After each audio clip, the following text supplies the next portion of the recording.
cekrek, asik. Wes.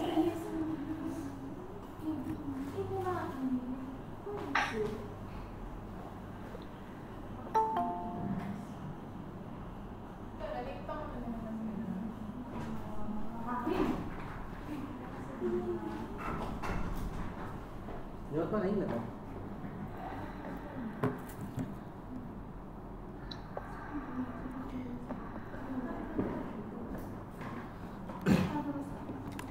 Assalamualaikum warahmatullahi wabarakatuh. Waalaikumsalam warahmatullahi wabarakatuh. Yang terhormat kepada Pak Rizky selaku Direkturis Plakat, dan yang saya takdimi Ustadz Fasih, dan yang saya banggakan dari teman-teman tim Rizky Plakat. Pertama-tama marilah kita menjadikan puja dan puji syukur kehadirat Allah Subhanahu wa taala, karena dengan nikmatnya kita dapat berkumpul pada acara kajian rutin 2 minggu sekali yang diadakan oleh perusahaan. Salawat serta salam tetap tercurahkan kepada baginda Rasulullah Sallallahu Alaihi Wasallam, di mana berkat beliau kita dapat memeluk agama Islam dengan tenang, damai, dan beribadah kepada Allah Subhanahu Wa Taala. Seperti biasa, selanjutnya kajian ini akan langsung dibawakan oleh Ustadz Fasih. Waktu dan tempat kami persilahkan. Monggo Ustadz Fasih. Terima kasih. Assalamualaikum warahmatullahi wabarakatuh. Bismillahirrahmanirrahim. Alhamdulillahirabbil alamin, wassalatu wassalamu ala sayyidina Muhammadin wa ala alihi wa ashabihi wa alina ajma'in. Amma ba'du, rekan-rekan di Sepakat Jaya dan semuanya yang bisa mengakses kajian ini di mana saja. Alhamdulillah pada pagi hari ini pagi yang cerah, dan saya melihat rekan-rekan semua dalam keadaan terlihat cerah ya. Dari sisi auranya terlihat cerah. Alhamdulillah, artinya bahwasanya menunjukkan bahwa suasana hati dalam keadaan yang gembira ya, yang bahagia ya, alhamdulillah ya.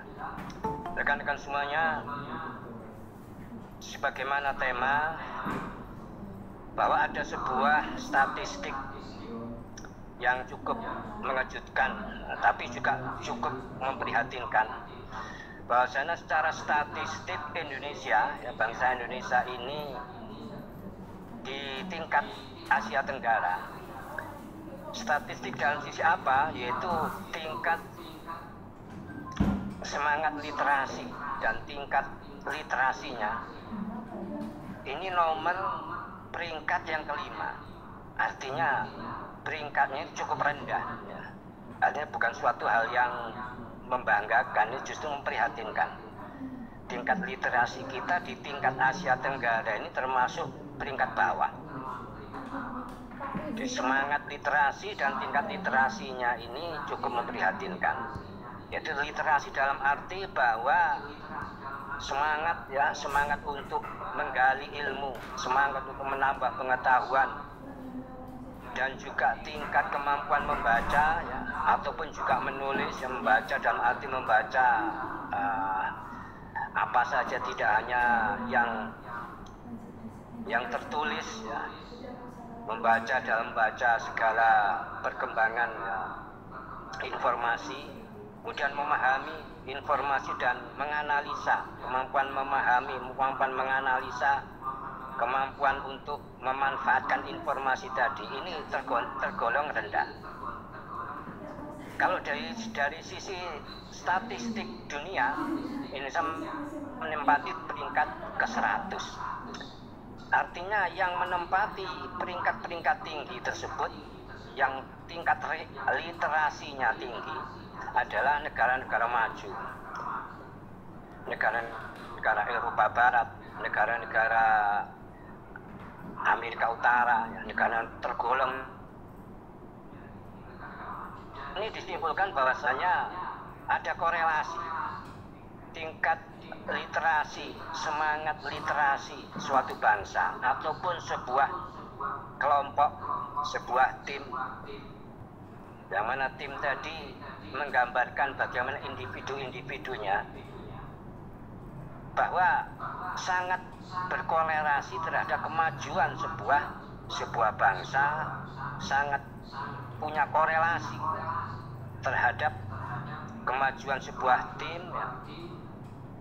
Artinya apa? Bahwasanya harus kita sadari bahwa bangsa Indonesia ini harus kita akui, kita harus mengakui bahwa semangat literasinya ya, semangat untuk menuntut ilmu, untuk terus ya, menggali pengetahuan baru, dan tingkat daya baca, daya analisa, pemahaman, kemudian memanfaatkan informasi tadi ini tergolong rendah.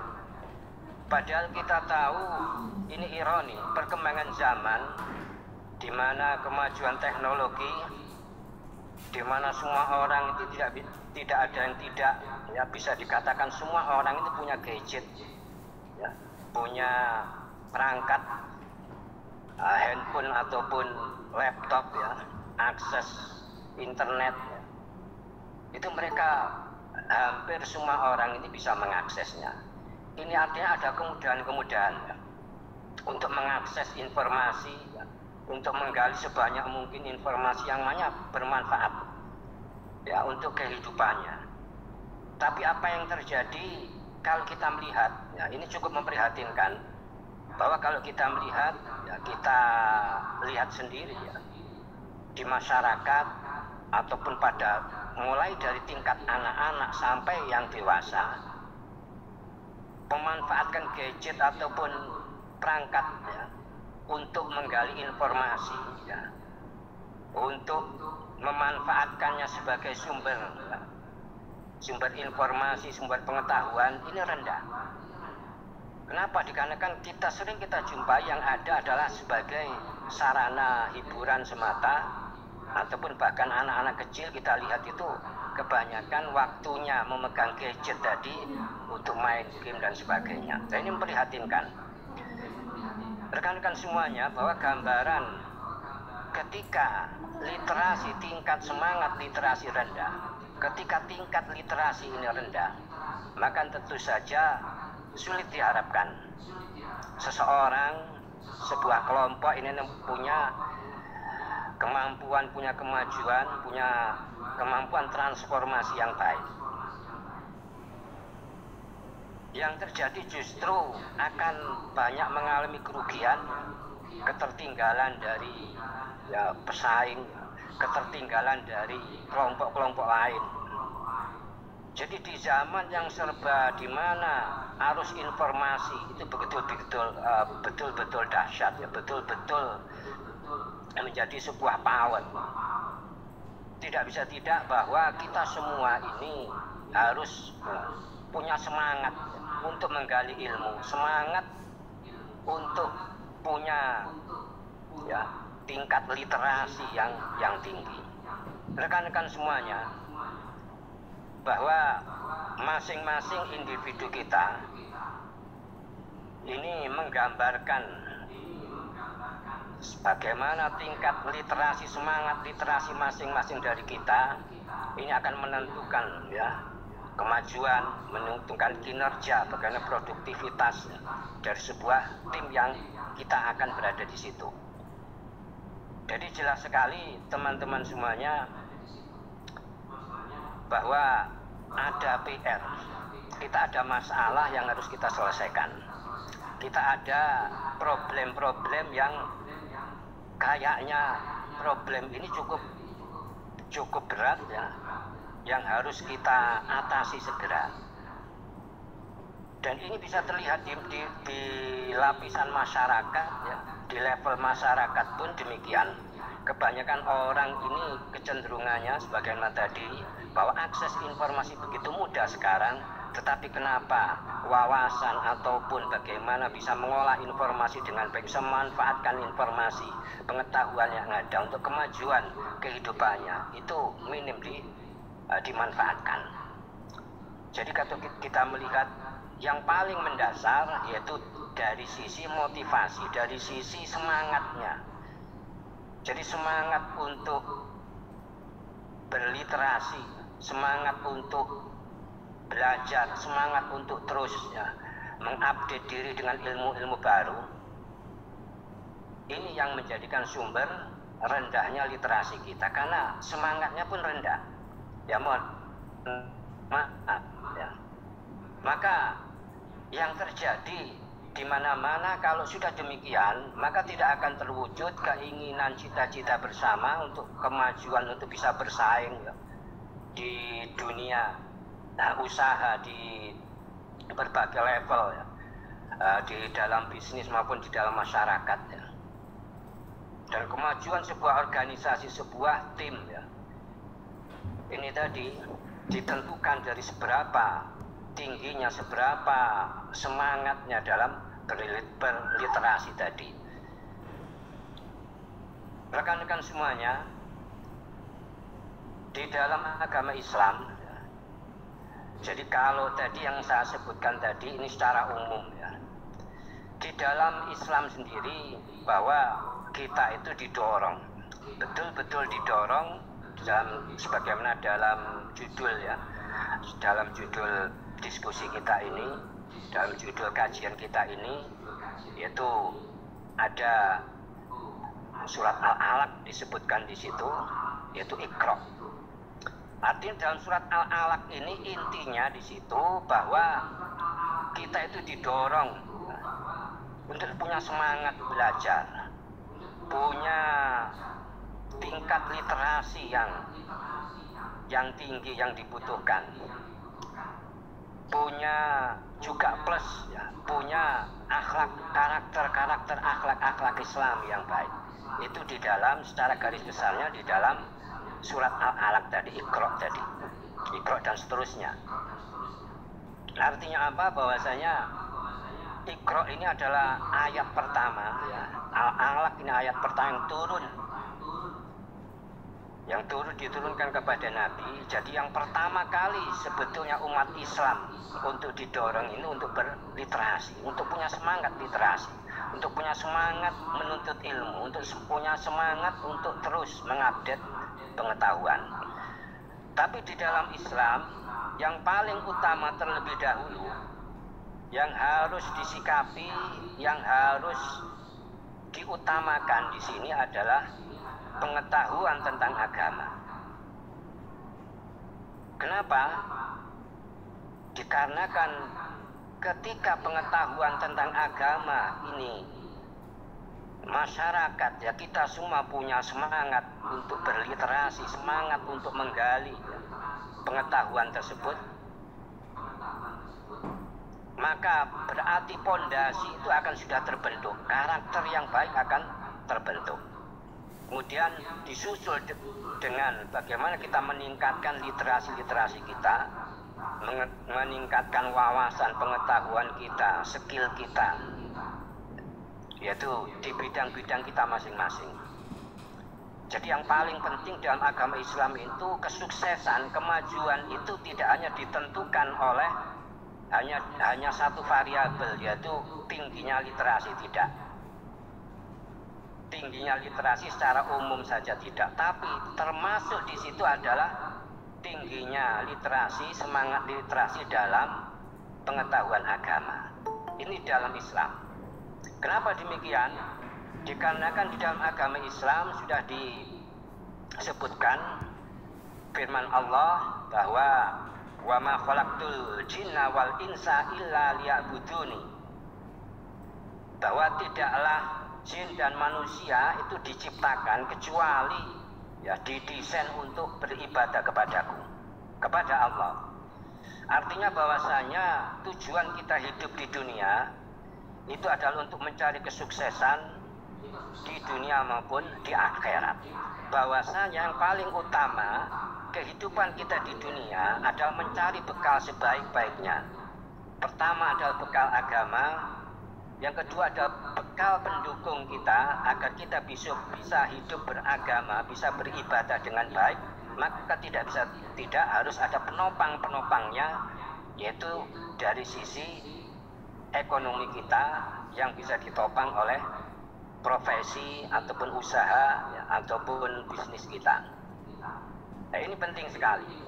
Dikarenakan orang sekarang punya kecenderungan bahwasanya menganggap bahwa kesuksesan ataupun dalam metodologi barat, dalam metodologi non muslim ya, bahwa yang menentukan kesuksesan itu hanya satu faktor, hanya satu variabel, yaitu tingkat literasi yang tinggi ya. Kemajuan itu ditentukan oleh hanya itu, hanya literasi umum saja tanpa sama sekali ya, memasukkan unsur agama. Artinya apa? Bahwasanya dari sisi itu memang terbukti orang-orang barat ya, orang-orang non muslim itu punya kemajuan yang jauh lebih tinggi daripada umat Islam. Tapi harus disadari bahwa kehidupan kita itu tidak hanya di dunia. Kita tahu bahwa orang-orang kafir tidak akan pernah mendapatkan lagi kehidupan kebahagiaan di akhirat. Maka oleh karena itu Allah berfirman bahwa walaula ayyakuna nasu ummatan wahidan la ja'alna lima yakfuru birrahman li buyutin sakfan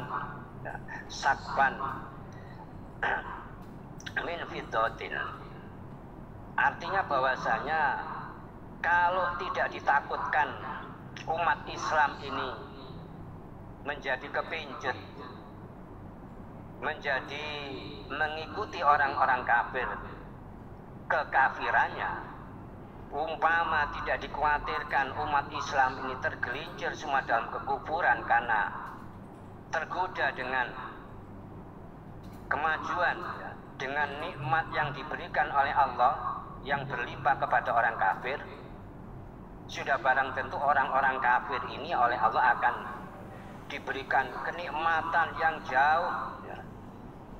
Jadi gambarkan tadi dengan atap-atapnya pun dari perak, perabot rumahnya dari emas. Artinya di situ digambarkan bahwasanya Allah memang menghendaki orang-orang kafir itu lebih maju, diberi nikmat yang lebih di dunia ini. Dikarenakan apa? Karena Allah punya sifat Rahman. Kasih sayang Allah ini terhadap orang kafir, artinya orang kafir ini tidak akan pernah mendapatkan surga kecuali di dunia ini. Makanya sifat Rahman Allah tadi, orang kafir diberi nikmat yang jauh ya, lebih banyak daripada umat Islam. Ya, ini harus disadari, itu bukan sebuah dalil, sebuah bukti bahwa orang kafir ini benar ya. Orang kafir ini sudah pada rel yang benar karena mereka lebih maju dan sebagainya. Memang ada sisi benarnya dari tadi, hanya satu sisi tadi, yaitu tingkat literasinya memang lebih tinggi, itu memang benar. Tetapi dari sisi kekafirannya tadi, dari sisi akidah, dari sisi agama ya, dari sisi syariat, sudah barang tentu ini hal yang sudah tidak ada ya, di dalam variabel kesuksesan di dunia dan di akhirat. Mereka memang diberi kesuksesan di dunia, tetapi di akhirat mereka selamanya akan disiksa di neraka. Rekan-rekan semuanya, dari apa yang saya sampaikan tadi, itu juga ada beberapa ya, fakta di dalam Al-Quran bahwa kita itu sebetulnya memang betul-betul sejak awal ya, sejak awal kita itu dituntut ataupun dimotivasi ya, untuk meningkatkan semangat literasi kita, semangat belajar kita. Artinya bahwasanya semangat belajar dari sisi bagaimana yang kita dahulukan, yang kita pentingkan itu adalah bagaimana belajar, semangat belajar tadi, kita mempelajari ilmu agama tersebut dalam rangka agar tercipta ya individu-individu, insan-insan yang yang soleh, yang bertakwa. Sedangkan kita tahu bahwasanya untuk bisa bertakwa tidak harus punya kemampuan literasi yang baik. Bahwa tidaklah mungkin orang bisa bertakwa, dikategorikan bertakwa, dikategorikan orang yang soleh, kalau semangat untuk menggali ilmu agama ini rendah, ya. Tidak punya literasi yang baik di dalam pendidikan agama. Artinya apa? Bahwasanya sebagaimana di dalam Al-Quran, "Mayyattaqillaha yaj'al lahu makhraja wa yarzuqhu min haitsu la yahtasib." Jadi yang paling utama lebih dahulu bagaimana kita ciptakan dulu individu-individu, ya, yang bertakwa. Karena dengan bertakwa tadi maka Allah akan memberikan jalan keluar, memberikan solusi-solusi dalam kehidupan, dan juga akan memberikan rizki-rizki yang di luar daripada yang disangka-sangka, rizki-rizki yang tak terduga. Jadi ini penting sekali. Kemudian yang kedua, di dalam Al-Quran sendiri digambarkan dalam sebuah ayat, wa kana abuhuma sholihah. Itu terkait dengan ayat bagaimana ketika ada tembok yang mau roboh, Nabi Khaldir, ya, bersama Nabi Musa itu menemui sebuah tembok yang hampir roboh. Kemudian Nabi Khaldir ini mendirikan tembok lagi, yang menata ulang lagi sehingga tidak jadi roboh. Di mana disebutkan di situ bahwa di bawah tembok ini tersimpan harta karun. Tersimpan harta karun yang mana milik, ya, tembok ataupun harta karun ini milik daripada dua orang yatim, dua orang anak kecil yang yatim. Yang mana kedua anak yatim ini ataupun bapak dari anak yatim ini, ataupun bahkan ada yang mengatakan ini adalah kakek dari anak yatim ini adalah orang yang soleh. Wa kana abuhuma sholihah. Artinya dari ayat ini tadi menggambarkan bahwasanya kesolehan dari seorang ayah, kesolehan dari seorang kakek, kesolehan dari seorang hamba itu punya efek, ya, punya energi positif, ya, punya vibrasi yang sangat-sangat positif, bisa memberikan manfaat kepada cucunya ataupun kepada lingkungannya atau kepada keluarga atau kepada orang lain. Artinya apa? Yang pertama harus dibenahi dulu adalah bagaimana menciptakan orang-orang yang soleh, menciptakan orang-orang yang takwa. Karena dengan adanya orang takwa di dalam sebuah rumah tangga, di dalam sebuah organisasi akan memberikan vibrasi, akan memberikan dampak positif yang besar. Ini dari ayat tadi disimpulkan demikian.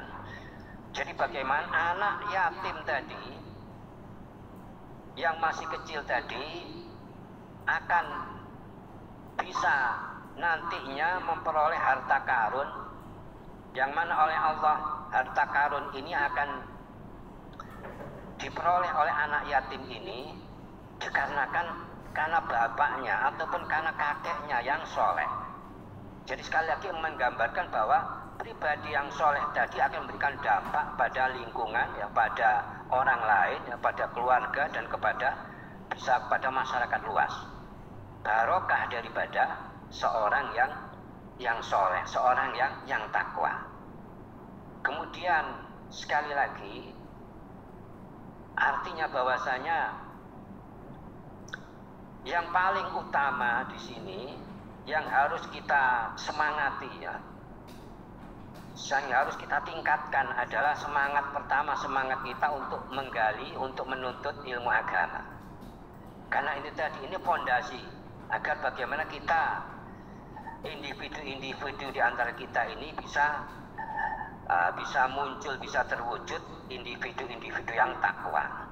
Karena sekali lagi dari ketakwaan, dari kesolehan seorang yang soleh ataupun solihah, maka akan terwujud pertama mentalitas individunya yang baik, karakter yang baik. Kemudian barokah daripada itu akan berpengaruh, berdampak yang baik pada lingkungan sekitarnya, pada rekan kerja dan lingkungan baik di rumah tangga maupun di tempat kerja dan sebagainya. Ini yang penting sekali. Setelah itu baru kita kembangkan, ya.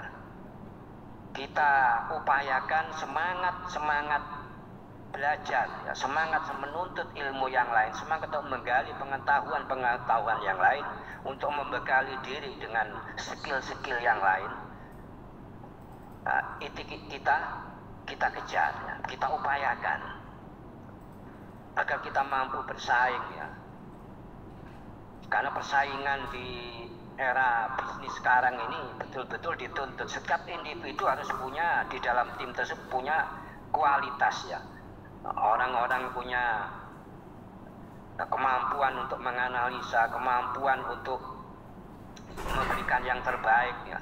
Bagaimana bisa ada tim punya inovatif, ya, punya inovasi, punya jiwa-jiwa yang bisa bagaimana agar terus, ya, bisa menghadapi tantangan dan bisa terus mengikuti perkembangan zaman. Jadi sekali lagi yang perlu saya garis bawahi lagi bahwa ukuran kesuksesan, ukuran bagi kinerja kita akan semakin baik untuk menjadi sebuah cita-cita bahwa tim kerja kita, organisasi kita itu akan mencapai sebuah keinginan kinerja yang baik, peroleh kemajuan untuk bisa punya kekuatan untuk bersaing adalah sekali lagi, ya, dua variabel, yaitu semangat. Pertama, semangat untuk belajar, yaitu belajar ilmu agama, ya, punya literasi baik di dalam ilmu agama. Kemudian yang kedua, punya literasi yang baik, punya semangat yang baik di dalam menggali, ya, pengetahuan, wawasan, informasi yang kita perlukan di dalam karir ataupun di dalam profesi kita. Ini penting sekali. Jadi di dunia, di zaman sekarang ini, di era sekarang ini, sebetulnya akses, ya, fasilitas untuk, ya, kita mengakses segala sumber informasi itu sangat-sangat luar biasa. Bisa dibayangkan dulu, ya, ini saya sedikit bercerita, dulu di zaman saya, ketika saya ini ingin mengakses kitab-kitab agama dari berbagai sumber, maka yang harus saya lakukan dulu adalah, ya, yaitu bagaimana agar bisa mendapatkan cukup dana, cukup uang, ya, untuk bisa membeli kitab-kitab tadi yang harganya kalau kurs, ya, zaman sekarang itu puluhan juta. Ada berapa kitab, satu kitab itu ada berapa jilid besar-besar, itu bisa sampai puluhan juta. Jadi nilainya jutaan semua. Jadi dulu, zaman dulu itu saya punya celengan, punya tabungan yang saya rupakan kambing. Maka dulu saya ingin mengakses kitab untuk bisa punya kitab, untuk bisa beli kitab, maka saya jual kambing-kambing saya sampai habis. Jadi saya akhirnya punya kitab-kitab, beberapa kitab, ya cukup lumayan lah. Itu dengan upaya yang seperti itu. Saya harus jual celengan saya, tabungan saya, ya. Dan itu mahal di zaman itu. Tetapi sekarang, orang sekarang, apa yang kita alami sekarang, untuk bisa mengakses semua kitab-kitab tadi, itu bisa didapatkan dengan cuma-cuma, gratis, tanpa mengeluarkan biaya. Cuman mungkin biaya akses internet saja. Kita bisa mendownloadnya sepuasnya. Jadi betapa akses teknologi ini bisa mempermudah kita, memberikan fasilitas segala kemudahan kita untuk mengakses pengetahuan. Itu contoh, ya. Maka dengan itu saya menyadari bahwa kalau kemudahan itu bisa kita manfaatkan betul, ya, maka akan luar biasa.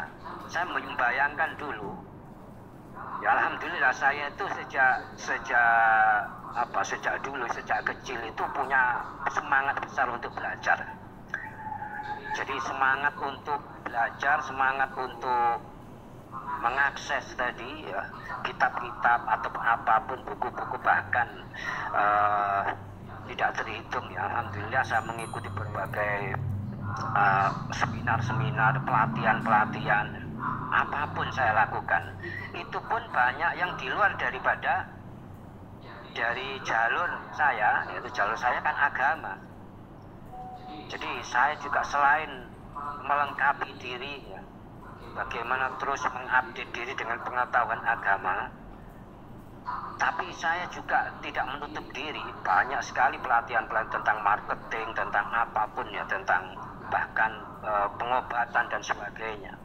Artinya apa? Karena itu semua dibutuhkan, dan itu semua sekarang ini saya ya yang dibutuhkan oleh masyarakat sekarang ini.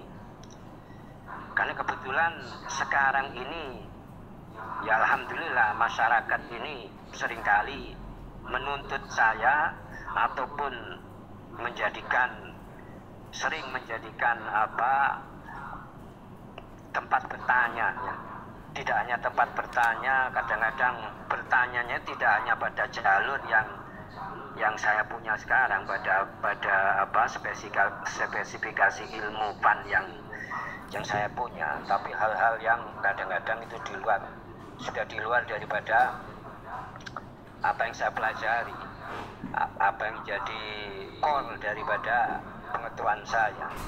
Tapi alhamdulillah dari berbagai pengetahuan yang terus saya gali ya, pengetahuan yang lain, alhamdulillah banyak dari pertanyaan ataupun kebutuhan masyarakat yang terkait yang harus saya jawab. Alhamdulillah bisa ini termasuk memberikan manfaat juga kepada masyarakat. Kadang-kadang pertanyaan ini sekedar cerita saja. Kadang-kadang tiap hari saya ada pertanyaan masuk tentang agama. Tetapi tidak hanya itu, banyak hal-hal yang terkait ya. Kalau tentang mungkin masalah rumah tangga dan sebagainya, itu biasa, termasuk juga agama juga. Dan ini juga masalah rumah tangga itu ada kaitannya juga dengan masalah tadi, masalah takwa, masalah kesolehan seseorang. Bahwasanya seringkali orang keluh kesah bagaimana rumah tangga tidak harmonis ya, cekcok antar satu sama lain dengan suami istri. Sebenarnya kuncinya itu sederhana, tapi tidak sesederhana itu untuk dilakukan. Apa kuncinya? Yaitu kesolehan tadi. Bahwasanya jika ketakwaan itu bisa dilaksanakan, ketakwaan itu bisa diaplikasikan, maka otomatis Allah akan memperbaiki. Artinya bahwa ketika sikap kita terhadap Allah kita perbaiki, hubungan kita dengan Allah kita perbaiki, maka Allah akan memperbaiki juga keluarga kita. Nah, ini jawaban yang sederhana, tapi tidak sesederhana itu untuk mengaplikasikannya. Karena pertama, sekali lagi bahwasanya ketakwaan tadi tidak bisa diraih tanpa adanya literasi, tidak ada semangat literasi, semangat untuk belajar. Karena tanpa adanya literasi tidak akan terwujud yang namanya takwa. Karena tanpa pengetahuan agama, disadari atau tidak, orang akan salah. Orang tidak akan tahu apakah ibadahnya ini sudah benar atau betul. Orang tidak akan tahu apakah perbuatannya, perilakunya sudah benar apa tidak. Jadi tidak bisa yang namanya takwa itu hanya sekedar seruan tanpa adanya upaya pembelajaran, upaya untuk memberikan pendidikan tentang agama. Jadi tidak akan bisa dicapai dengan takwa ya, disadari atau tidak, sekali lagi orang akan bisa berbuat atau berperilaku yang menyimpang dari agama tanpa disadari karena ketidaktahuan. Orang tidak tahu apakah ibadahnya sudah sah atau belum, tidak tahu karena tidak punya pengetahuan tentang agama ini tadi. Maka penting sekali Jadi penting sekali sosok orang soleh ataupun solihah di dalam lingkungan apa dan keluarga dan sebagainya. Kembali kepada tadi bahwa semangat untuk belajar ya. Jadi saya dulu itu apa yang saya pelajari ternyata alhamdulillah sekarang ini banyak memberikan banyak manfaat yang bisa saya rasakan. Artinya masyarakat pun ya alhamdulillah saya sedikit bisa membantu ya. Artinya ada problema masyarakat, mungkin kalau terkait dengan masalah agama itu mungkin agak wajar. Tapi seringkali itu kadang-kadang masyarakat yang tanya itu kadang ya jauh ya, lintas sektoral sekali. Kadang-kadang sampai kambing-kambing pun itu, kambing sakit pun kan ditanyakan. Itu kadang saya tuh sampai ya ini hal yang agak lucu juga, kambingnya sakit kok tanya saya gitu. Jauh lagi orang dari luar kota lagi yang telepon. Kadang anaknya sakit, anaknya rewel, itu kan di luar dari core bidang saya sebetulnya. Tapi alhamdulillah artinya bahwasanya sebetulnya apa yang dulu yang saya pernah pelajari, keinginan tahuan, rasa penasaran untuk punya pengetahuan ya yang lintas sektoral pun yang saya pelajari itu ternyata ada juga manfaatnya ya, yang mungkin bisa saya sumbangkan di masyarakat. Rekan-rekan semuanya, kembali bahwa tentang literasi ya. Jadi saya mohon teman-teman kita di tahun yang baru ini ya, di tahun Muharram, tahun baru Islam ini, mari ya kita rubah ya, mari kita bangkitkan lagi ruh semangat kita untuk belajar agama dan juga belajar apapun, apalagi yang terkait dengan profesi, dengan karir kita, karena itu penting sekali. Jadi kemajuan yang kita inginkan itu tidak akan bisa tercapai kalau dari tadi sekali lagi dua variabel tadi, yaitu literasi tentang agama dan literasi tentang yang terkait terutama dengan profesi kita, itu tidak kita optimalkan. Mari kita tingkatkan ya. Karena ini penting sekali di dunia yang sekarang yang kita berada. Itu sudah jauh sekali 10 tahun yang lalu dengan yang kita jalani sekarang ini, dan itu yang akan terjadi ke depan akan lebih jauh, lebih tantangannya akan lebih besar lagi. Karena itu tidak kita terus harus mengupdate. Saya sendiri pun saya merasakan bahwa dalam 24 jam pun ya saya itu merasa bahwa saya itu kekurangan waktu untuk apa? Untuk belajar, untuk mengupdate terus, tidak hanya pengetahuan agama, tapi pengetahuan pendukung yang lain. Karena memang tuntutannya semacam itu di masyarakat.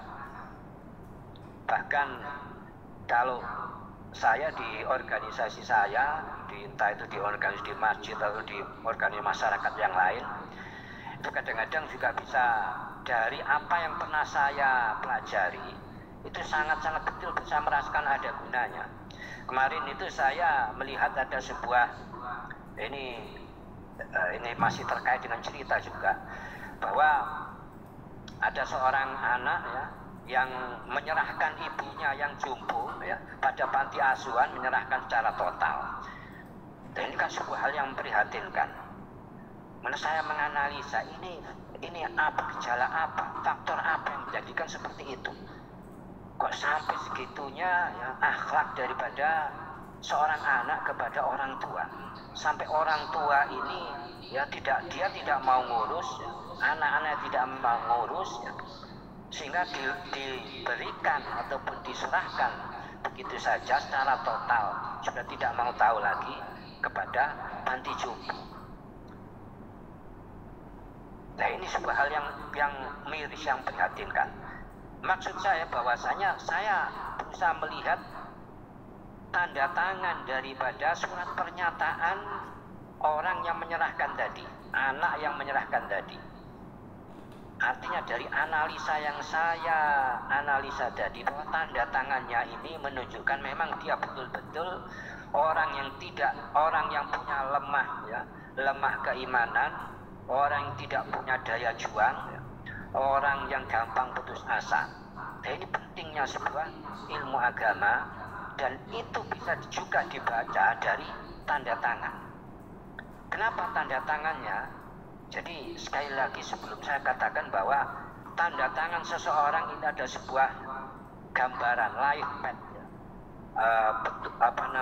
jejak kehidupan seseorang yang tergambar mulai awal sampai akhirnya tergambar dalam tanda tangan seseorang. Jadi tanda tangan seseorang tidak hanya sekedar simbol, tapi ini adalah menunjukkan secara alam bawah sadarnya seperti apa dia dalam kehidupannya. Jadi sekali lagi saya melihat bahwa tanda tangannya tadi, huruf yang terakhir ini jatuh ke bawah.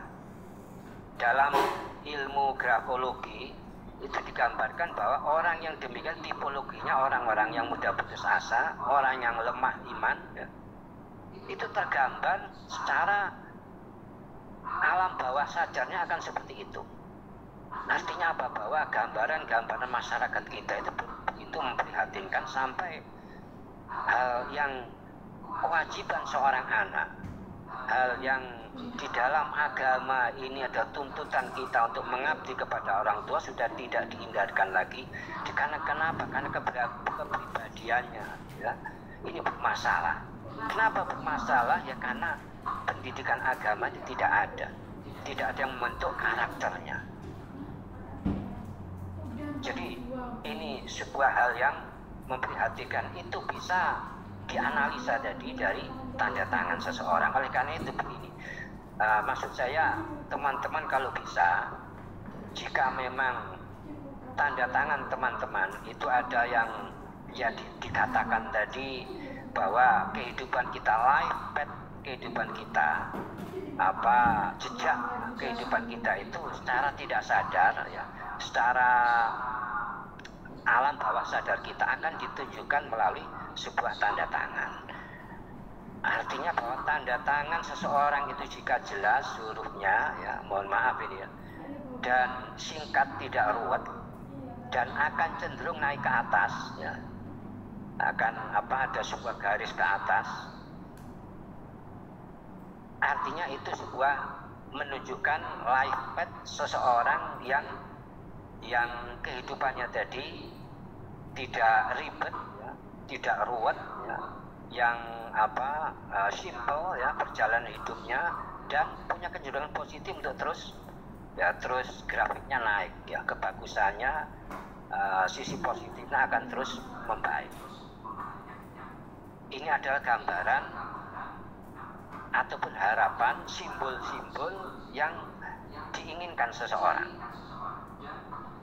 Loh, begini, maksud saya kadang-kadang orang berpikir bahwa apakah ini sebuah hal yang ilmiah, apakah ini bukan sebuah tahayul ataupun khurafat. Tidak.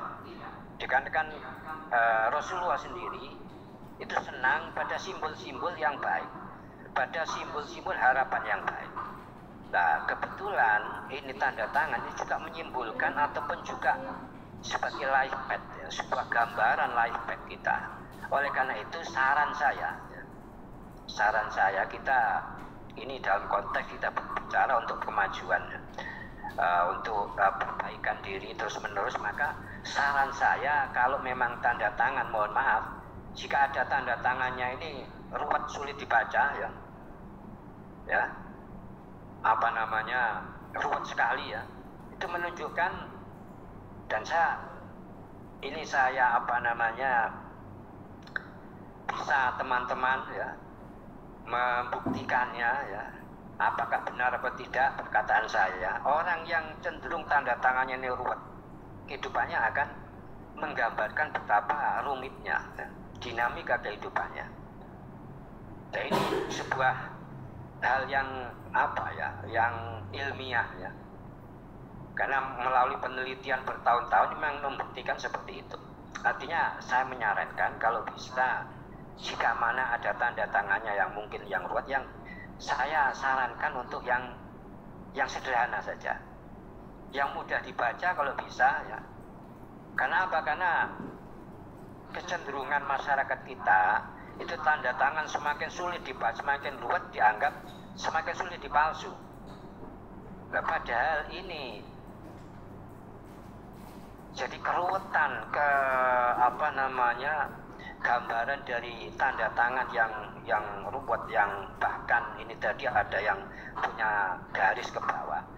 Ini justru menggambarkan tadi layaknya secara alam bawah sadar akan ke sana. Ya.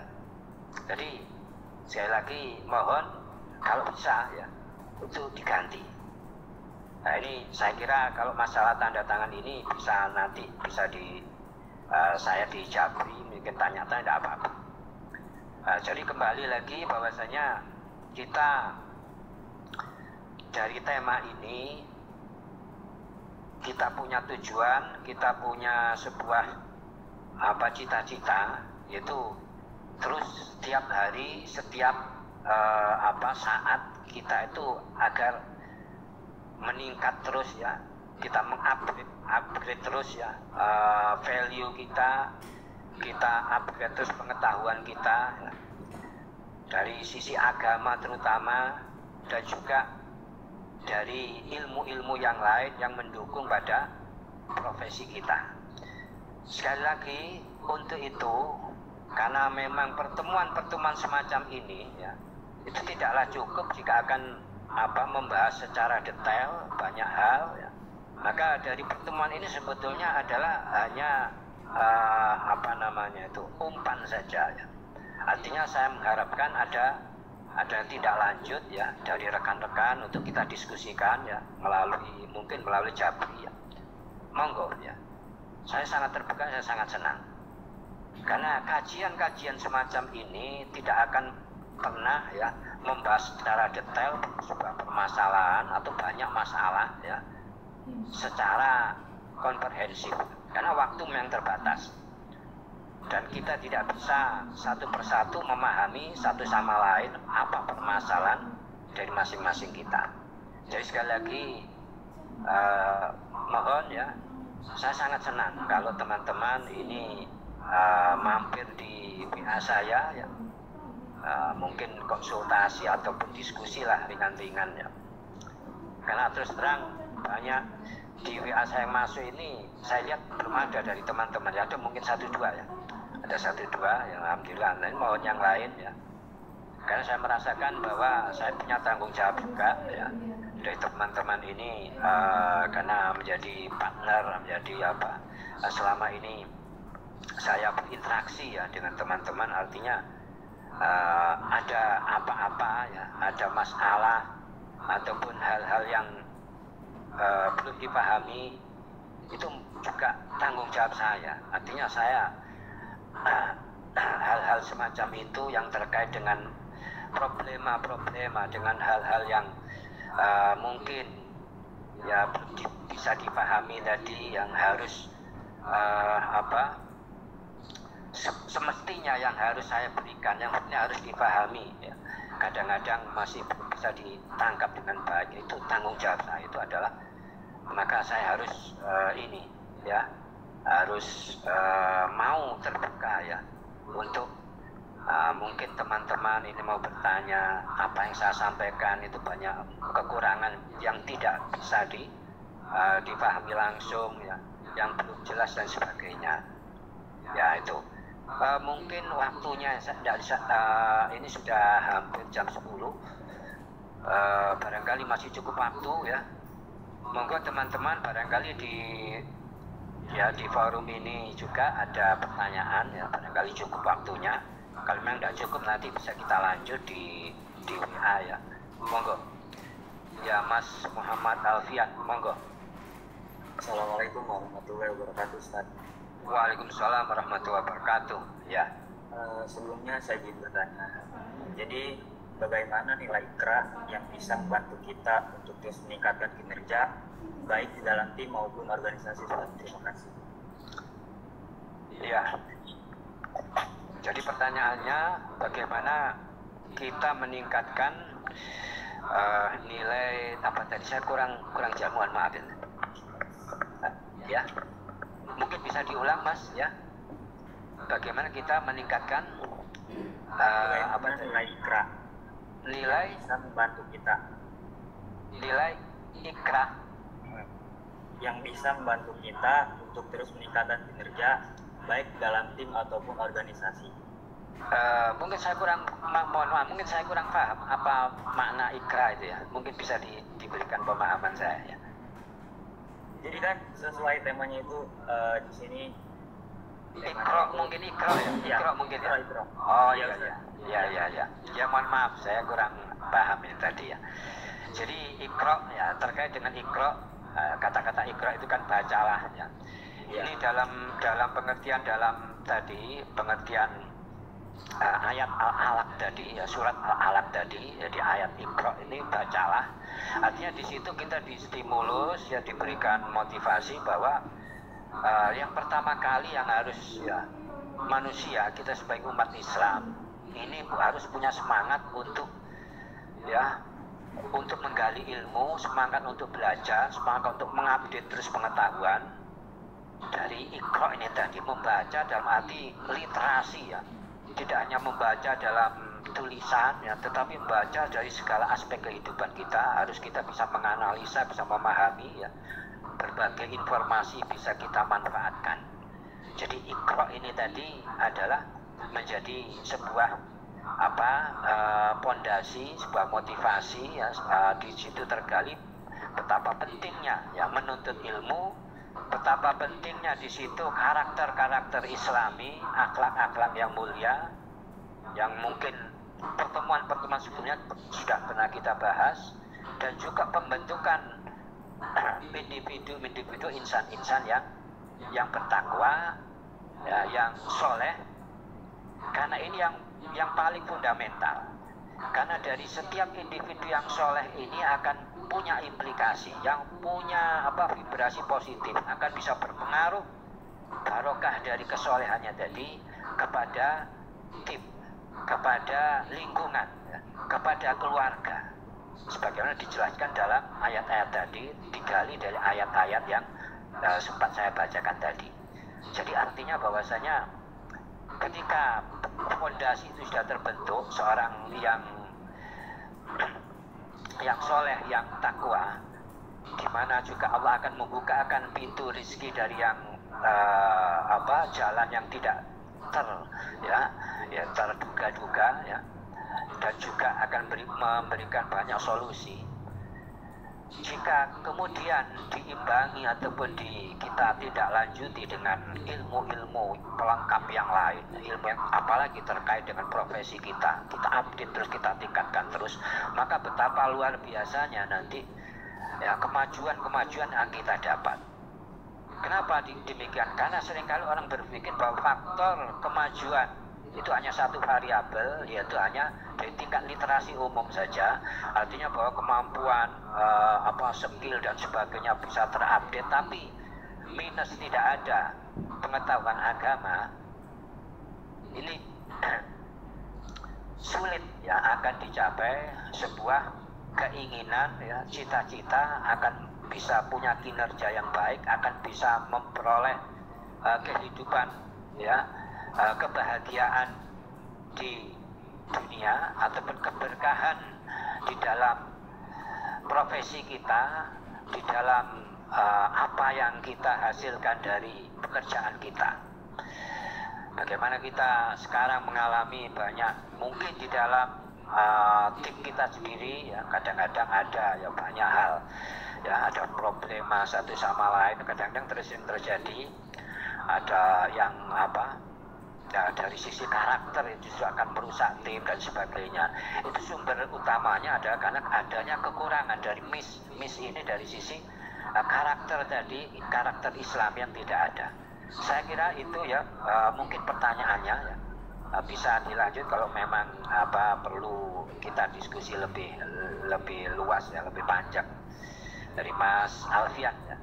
Ya, saya lihat aura wajahnya sudah agak untuk pagi ini kelihatan lebih ceria ya. Mudah-mudahan ada dari sisi hatinya memang bahagia di pagi hari ini ya.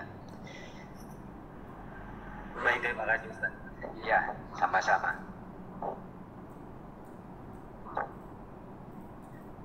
Ya, mungkin ada lagi teman-teman, monggo.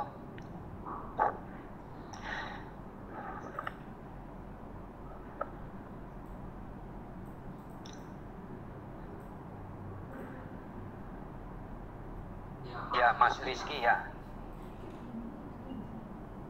Ya, Ya, silakan ya. Waalaikumsalam warahmatullahi wabarakatuh. Tema yang cukup menarik ya Ustaz.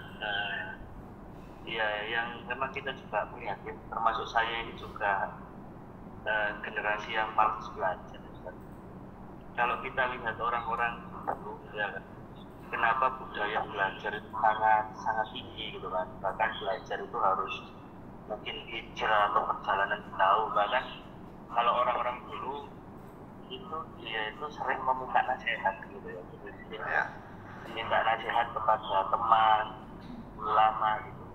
Orang sekarang itu kalau salah dinasihati tambah marah. Dulu itu orangnya nggak salah tapi malah minta nasihat. Jadi mungkin apakah ini memang generasi akhir zaman atau memang habit kita ini nggak bagus atau bagaimana ya Ustaz? Kalau saya melihat ini kan banyak dulu memang pengetahuan itu nggak banyak. Bahkan kita itu harus bisa pergi ke suatu tempat untuk memberi pengetahuan atau kita itu menimba ilmuwan gitu. Orang-orang kita kan sampai ke Arab dan lain-lain ya, sama ulama besar ini. Sampai mungkin kayak Sultan Syahrir dan lain-lain harus keluar negeri. Nah, yang saya tanyain, apakah budaya kita itu turun? Apakah budaya kita itu turun? Yang kedua, apakah bisa jadi turun itu karena tidak ada kompetisi gitu? Mungkin di Cina itu tinggi karena mereka itu saling kompetisi saya di Jepang itu mungkin apa itu? Yang kedua, apa kita itu sudah merdeka? Dulu mungkin belum merdeka, rasanya itu penderitaan setara itu dan ini harus diperjuangkan. Salah satunya harus harus belajar agar kita menang melawan penjajah dan lain-lain. Ya.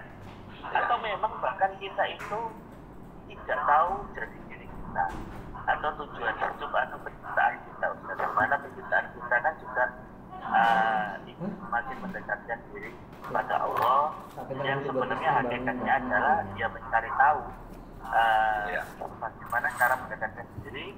Yang bisa ditarik juga kalau belum kita nanti adalah tentang bagaimana kebermanfaatan kita. Kalau ditarik lebih jauh tentang kebermanfaatan adalah bagaimana kita juga memberi pengaruh, dan itu kan juga perlu belajar. Sebenarnya kan memang ujungnya juga belajar. Nah, apakah bagaimana Ustaz menyikapi ini yang sebenarnya dampaknya juga luas, bisa ke dalam rumah tangga, dalam pekerjaan, dalam ya macam-macam lah ya, gitu. Dampaknya kemana-mana gitu loh. Monggo Ustaz. Terima kasih. Ya, pertanyaan yang menarik ya. Jadi pertanyaan tadi, kira-kira apa faktor yang menjadikan mungkin bangsa kita, masyarakat kita ini kelihatan mungkin mungkin kecenderungan sekarang ini kemudahan informasi ya, kemudahan mengakses segala informasi itu jauh ya lebih mudah sekarang. Tapi kecenderungan sekarang kok kelihatannya ya mohon maaf, banyak yang pegang HP, pegang handphone dan segala gadget tadi. Tapi yang terjadi apa? Tidak begitu dimanfaatkan secara optimal untuk kemajuan diri, untuk bagaimana bisa menggali banyak pengetahuan bisa bermanfaat dalam kehidupannya. Nah itu satu hal yang pertanyaan-pertanyaan ini banyak faktor. Jadi mungkin jadi faktor keadaan itu bisa juga ya. Keadaan artinya keadaan yang bagaimana bisa orang ini mengharuskan dirinya ya untuk memenuhi kebutuhan informasinya, ya, faktor persaingan dan sebagainya. Kemudian juga faktor perkembangan zaman ya, teknologi kita seringkali menjadikan mungkin ya ataupun pengaruh-pengaruh ya luar menjadikan kita itu mungkin ada kemalasan ya untuk belajar. Dan juga faktor budaya ya, terus terang Ya mohon maaf, kadang-kadang budaya di lingkungan kita, di masyarakat kita itu memang memang perlu ditumbuhkan ya. Jadi dari budaya yang ada yang lama ya, sebetulnya budaya-budaya punya prinsip mencari ilmu, punya semangat mencari ilmu yang tinggi itu hanya dimiliki ya terus terang mohon maaf hanya sebagian kecil orang. Artinya itu belum bisa berlaku luas ya. Budaya ini belum betul-betul menular luas ke segala aspek masyarakat. Yang mana kita tahu bahwa Vietnam sendiri ini negara lain yang baru merdeka tahun 70-an itu sudah menalip Indonesia dari sisi tingkat literasinya dan juga beberapa kemajuan yang dicapai ya. Ekonominya mungkin banyak sektor-sektor yang lain yang kita kalah ya. Artinya apa? Bahwasanya budaya juga dari sisi lingkungan ya, dari sisi ini pemerintahan ya, dari sisi rasa persatuannya ya, budaya dan sebagainya ini banyak berkontribusi ke sana. Artinya bahwasanya di sektor di tingkatan, di level lingkungan terdekat kita, keluarga, itu kita punya tugas masing-masing bagaimana agar kita budayakan ya. Mulai dari anak-anak kita, ya keluarga kita, itu agar bagaimana memanfaatkan informasi yang ada, punya semangat untuk belajar, terlanjut untuk punya motivasi belajar. Ini sebuah hal yang PR besar bagi kita, terus terang ya. Iya, itu kan sangat kompleks ya. Jadi dari beberapa faktor.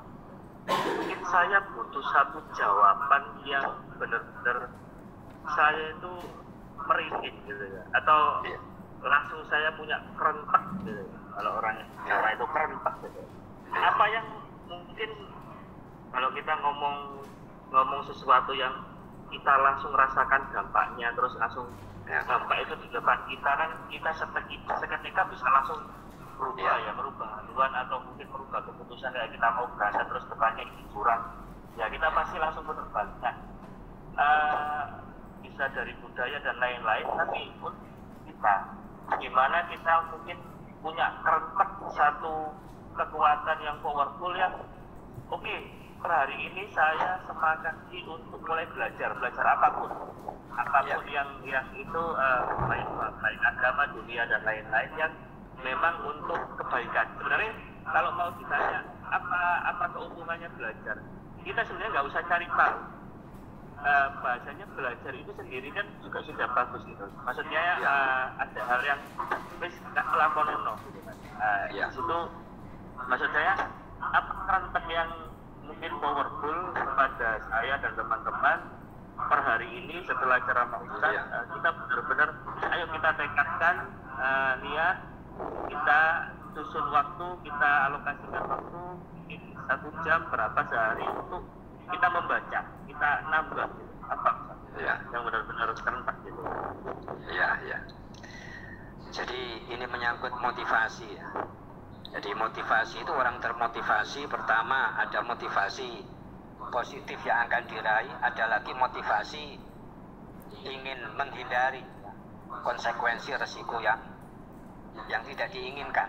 Itu akan ada dua motivasi semacam itu. Nah, ini bagaimana, apa kira-kira motivasi yang terbesar? Mungkin masing-masing individu beda-beda, tapi bagaimana bisa menyamakan ya, motivasi yang menjadikan kita itu tergerak untuk belajar, untuk punya semangat belajar yang luar biasa. Yang pertama dari sisi mungkin yang hal positif yang ingin kita raih, tentu saja kita ingin meningkatkan kemampuan meningkatkan karir kita, meningkatkan pendapatan kita, itu bisa menjadi motivasi. Ingin punya jenjang karir, ingin punya pengaruh dan sebagainya, itu motivasi juga. Ada juga motivasi dari sisi agar kita terhindar dari konsekuensi, dari risiko yang tidak kita inginkan, yaitu banyak sekali hal, katakanlah dalam ilmu agama itu yang paling sering ya diberikan motivasi sehingga kita tergerak bahwa Jangan sampai kita itu bodoh dalam ilmu agama. Kenapa? Karena resikonya besar. Kita tidak akan pernah tahu karena minimnya pengetahuan apakah perilaku kita sudah benar, apakah ibadah kita sudah sah, padahal kita dituntut beribadah itu sah dan benar ya, sehingga bisa diterima. Dan ini ada sebuah hal yang sebetulnya mestinya ya, ini dalam kitab-kitab agama itu dalam memotivasi kita belajar itu terus hal semacam itu mesti sama ya. Kita dihadapkan ditakut-takuti ya dengan ini tadi, dengan keadaan kebodohan ini tadi. Maka kalau itu bisa dirasakan ini sebuah hal yang menakutkan ya, hal yang harus kita hindari, tentunya akan menjadikan kita tergerak ya, untuk belajar agama dalam hal ini agama.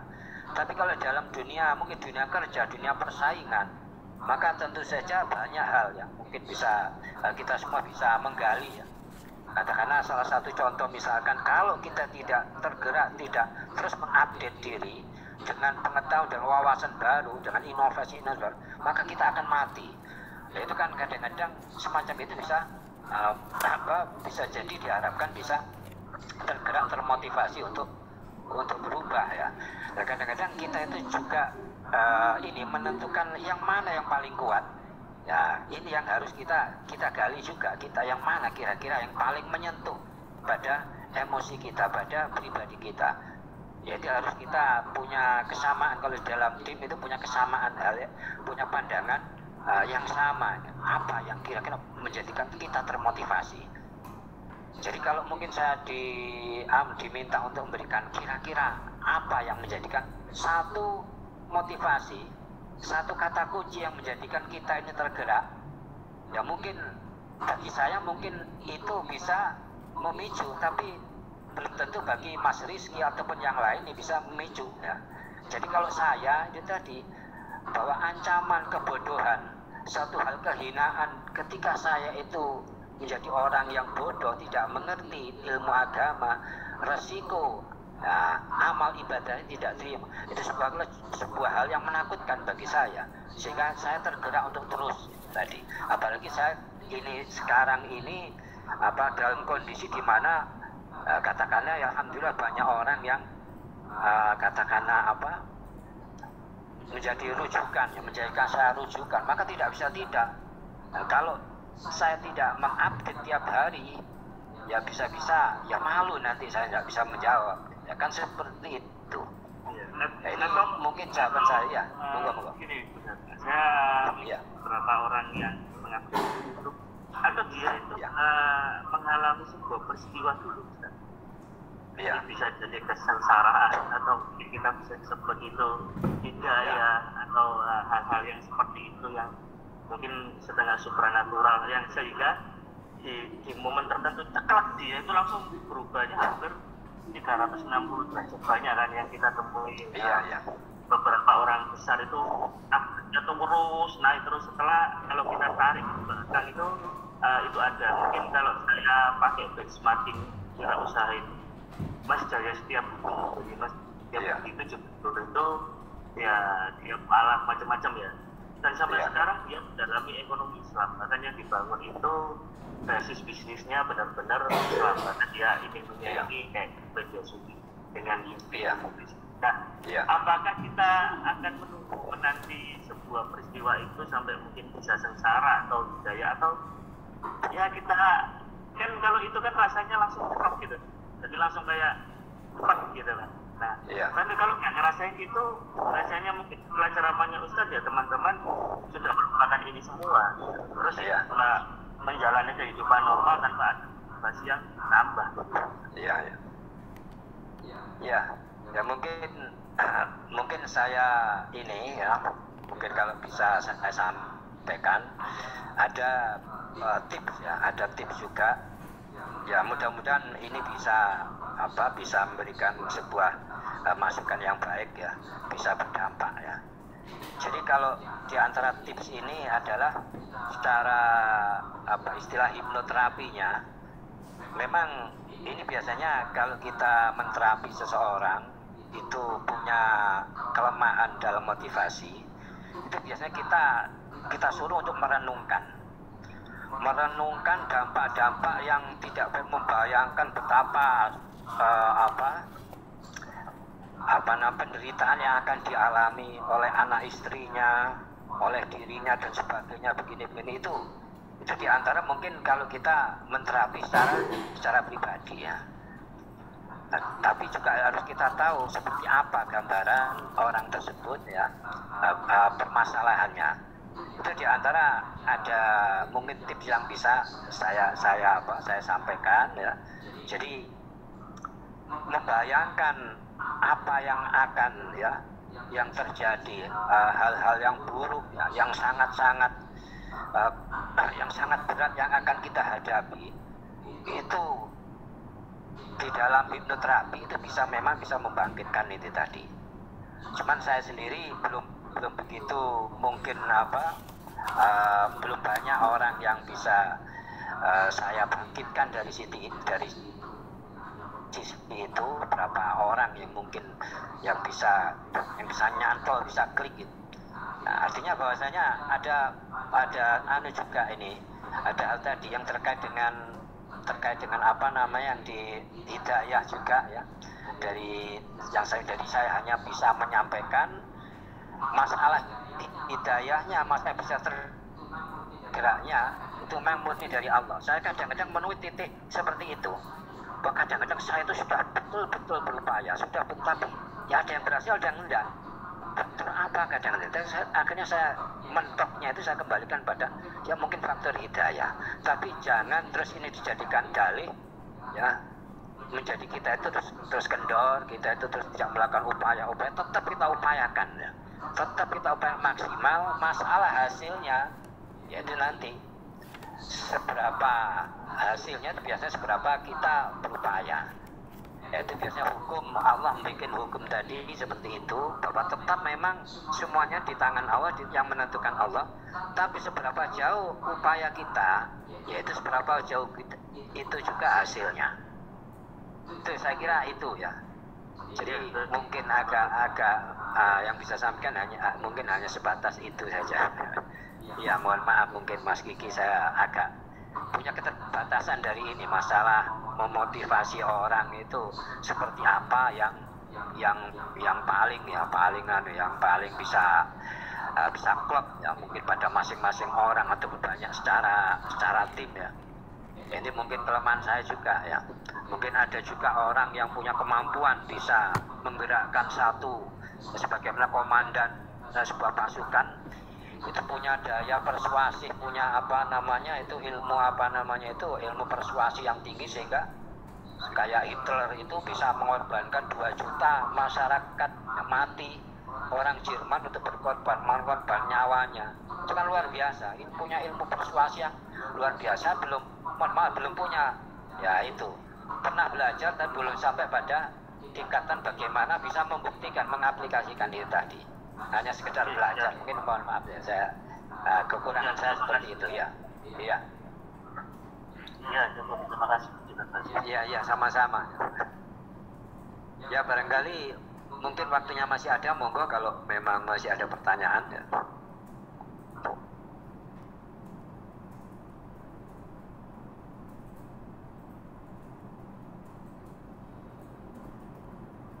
Silahkan Mas Alfian.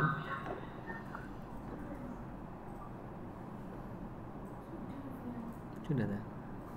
Ya monggo Mas Alfian. Alfian. Iya sudah. Saya Ustadz mau bertanya Ustadz. Iya monggo. Kita kan semua tahu bahwasanya ada terkait hadis di mana kalau pengen mendapatkan dunia maka belajarlah ilmu tentang dunia. Jika ingin mendapatkan ilmu akhirat maka belajarlah juga ilmu akhirat, atau jika pengen keduanya maka belajarlah yang keduanya. Hadis itu kan berkaitan dengan belajar juga ya Ustaz. Tapi kenyataannya yang saya rasakan susah untuk mengatur bagaimana menyeimbangkan antara keduanya. Bahkan pernah teledor lebih mengutamakan dunianya gitu. Nah, mungkin ada kiat-kiat atau beberapa poin atau cerita dari tabiin terkait menyeimbangkan antara duniawi dan akhirat itu bagusnya seperti apa? Karena kan kita tahu bahwasanya yang kekal itu kehidupan di akhirat gitu, bukan yang di dunia gitu. Nah, menyeimbangkan hal itu gimana? Karena saya merasa juga bahwasanya menurut saya pribadi itu susah gitu. Iya, ya pertanyaan yang menarik ya. Jadi pertanyaannya bagaimana menyeimbangkan ataupun pertanyaannya bisa dalam kalimat yang lain, bagaimana agar tujuan utama ya kita ya hidup untuk mencari bekal akhirat itu betul-betul nyata ya, bukan dilupakan seringkali yang ada seakan-akan kita itu urusan duniawi saja, lupa pada akhirat. Kan seperti itu ya. Jadi bisa jadi kalimatnya, redaksinya seperti itu. Artinya terus bagaimana kita mendudukkan sebagaimana tadi bahwasanya kita itu hidup di dunia ini adalah untuk mencari bekal sebaik-baiknya ya, untuk mencari kebahagiaan di dunia dan akhirat. Artinya bahwa kalau di dalam kitab Hikam itu ada tips ya, begini.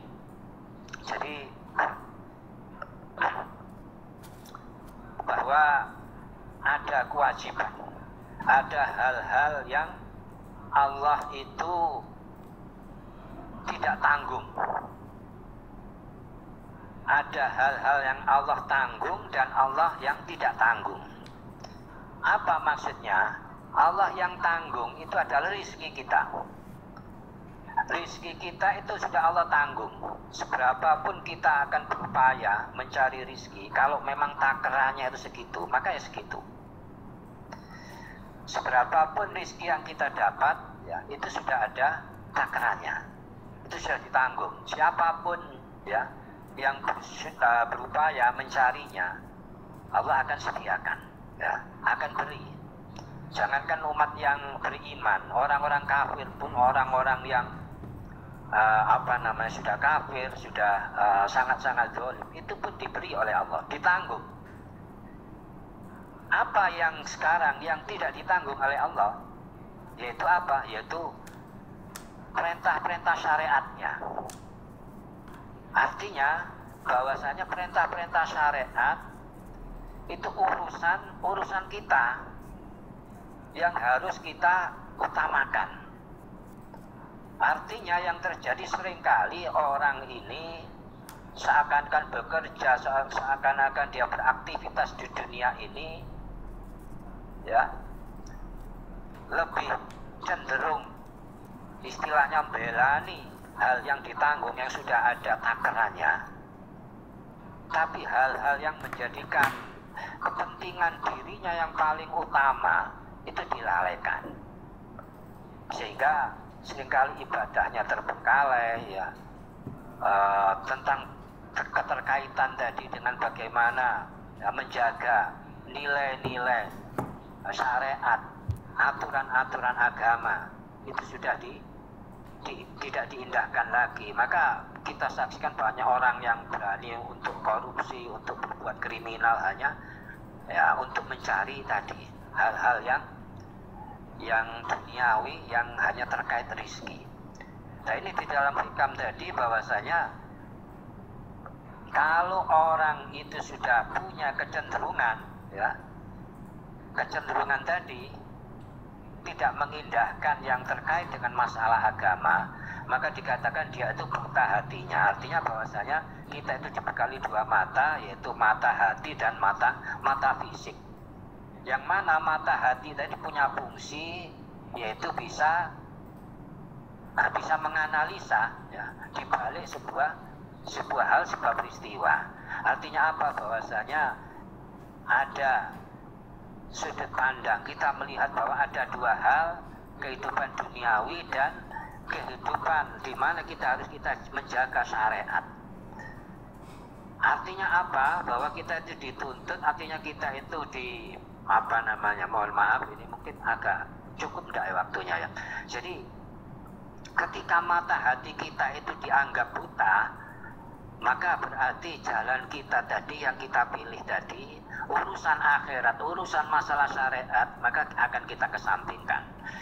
Sedangkan tuntutan dari Allah itu adalah kita harus menjaga mata hati kita, karena itu adalah perangkat kita. Perangkat dua pasang mata tadi itu adalah perangkat kita yang harus berfungsi. Oleh karena itu, agar kita tidak dianggap sebagai orang yang buta mata hati, alias kalau buta mata hati ya menjadi orang yang jauh dari Allah, maka harus kita jaga aturan syariat ya, tentang hal-hal yang terkait dengan syariat itu harus kita utamakan. Kembali lagi pada pembahasan pertama tadi, bahwa dengan membentuk diri, dengan memperbaiki sikap kita dengan Allah, maka akan punya dampak barokah ya. Tadi sempat saya singgung bahwa bisa jadi dalam rumah tangga kita itu sering ada ketidakharmonisan, sering ada cekcok dan sebagainya. Sebetulnya kuncinya tadi sederhana, yaitu kita perbaiki hubungan kita dengan Allah, maka Allah akan memperlihat rumah tangga tersebut akan jadi tenang.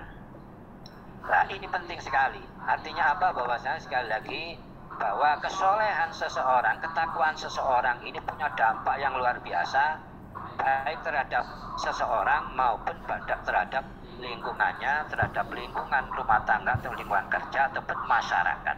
Oleh karena sekali lagi jangan sampai sekali menganggap bahwa urusan dengan ini aturan-aturan syariat ini di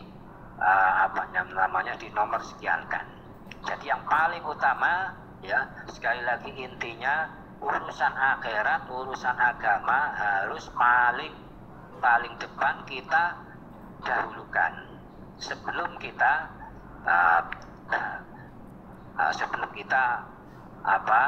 menyinggung ataupun kita mengaplikasikan pada urusan-urusan duniawi ya. Saya kira itu ya. Jadi mohon maaf ini kadang penjelasan saya ini agak panjang ini, mungkin bisa dilanjut kalau memang butuh ini lebih detailnya, lebih jelasnya ya. Jadi mohon maaf untuk yang saya jawab ini agak panjang ya. Jadi kira-kira itu ya Mas saya kok agak mohon maaf. Jadi Mas Rahman Pak. ini tadi Rahman pertanyaannya mungkin. Iya. Jadi Mas Nur Rahman, Muhammad Nur Rahman ya. Yeah. Saya mohon maaf.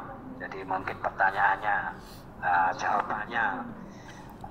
jawabannya agak ngambang mungkin ya. Jadi mungkin bisa kita lanjut lewat WA ya. Jadi sekali lagi saya mungkin forum ini saya sekedar mungkin pancingan atau sebagai umpan saja, agar rekan-rekan punya proaktif ya, bisa punya semangat ya untuk bertanya, untuk terus belajar ya. Dan saya harapkan ini dari teman-teman, sekali lagi saya senang ya kalau itu bisa terwujud ya, dari teman-teman punya aktif ya, punya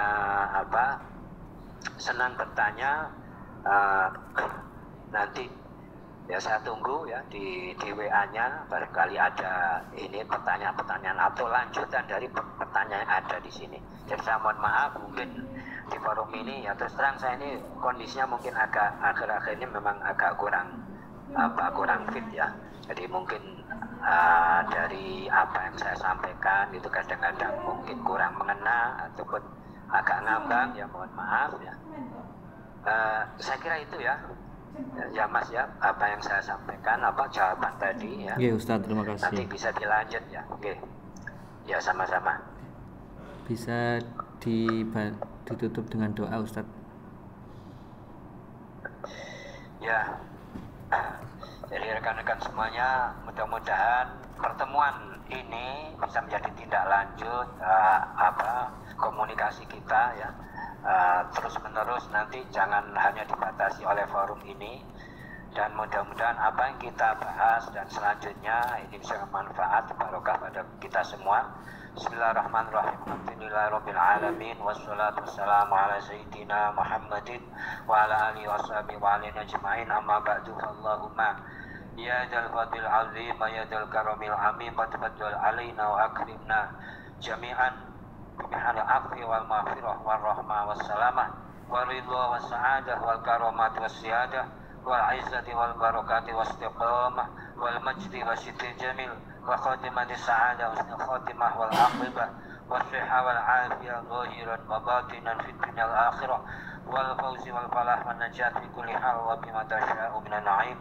Allahumma ya Allah anta dzul fadlil azim wa anta dzul karamil amim qad wadal alaina wa akrimna jami'an biharil ulumin nafi'ah wal a'mali shalihatil maqbulah wal amwalil katsiratin nafi'atin akhirah wa darajatil ula wa bi husnil jami' matal bihasan bi habibika wa nabika sulkal karim sayyidina wa nabiyina wa syafi'ina bi iznika Muhammadin sallallahu alaihi wasallam.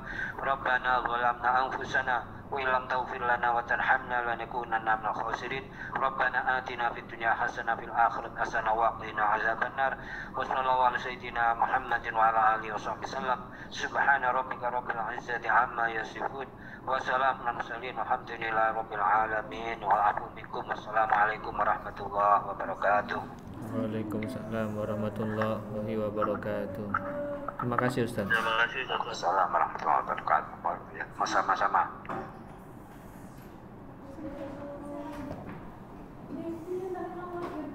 Ini disimpan lah. Iya. Ini kan? Sebenarnya dihapus